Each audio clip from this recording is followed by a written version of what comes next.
প্রথম দেখায় কেউ হাঁস ভেবে ভুল করবেন না। সাদা আর ধূসর কালো রঙের পালকযুক্ত এটি একটি পাখি। তবে এটি কোনো সাধারণ পাখি নয়, পৃথিবীর সবচেয়ে বয়স্ক বন্য পাখি এটি।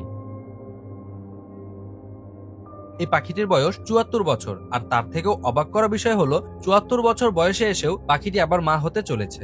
তার একটি ডিম পুরো বিশ্বকে তাক লাগিয়ে দিয়েছে, যা একটি অসাধারণ ঘটনা বলে দাবি গবেষকদের।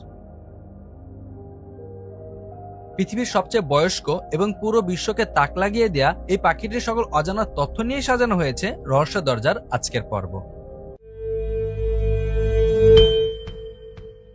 পৃথিবীর সবচেয়ে পুরনো এই বন্য পাখির নাম উইজডম, যা লাইজেন আলবারেডো প্রজাতির একটি পাখি।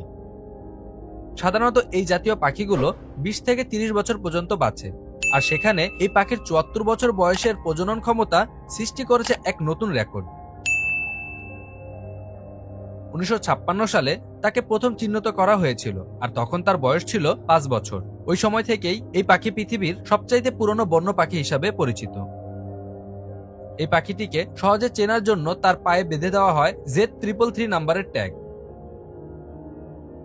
এই পাখিরা সারা জীবন ধরে এক সঙ্গীকে নিয়ে তার বাচ্চাদের লালন পালন করে, যেখানে বাচ্চা লালন পালনের জন্য তারা একে অপরকে সাহায্য করে থাকে। প্রতি বছরই নতুন বাচ্চা আসে, আর বাচ্চারা উড়ন্ত বয়সে না পৌঁছানো পর্যন্ত দুজন মিলেই বাচ্চাদের লালন পালন করে, যা দেখে যে কেউ অনুপ্রাণিত হতে পারে। উইজডম তার বাচ্চাদের লালন পালন করতে যাওয়ার জন্য খুব দীর্ঘ পথ পাড়ি দেয়। গবেষকদের মতে প্রায় ১২,০০০ কিলোমিটার পর্যন্ত ভ্রমণ করা এই পাখিদের জন্য কোনো ব্যাপারই নয়।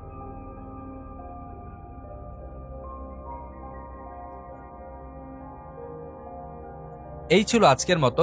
দেখা হবে রহস্য দরজার পরবর্তী ভিডিওতে, আবার কোনো অজানা রহস্য উদ্ঘাটনে।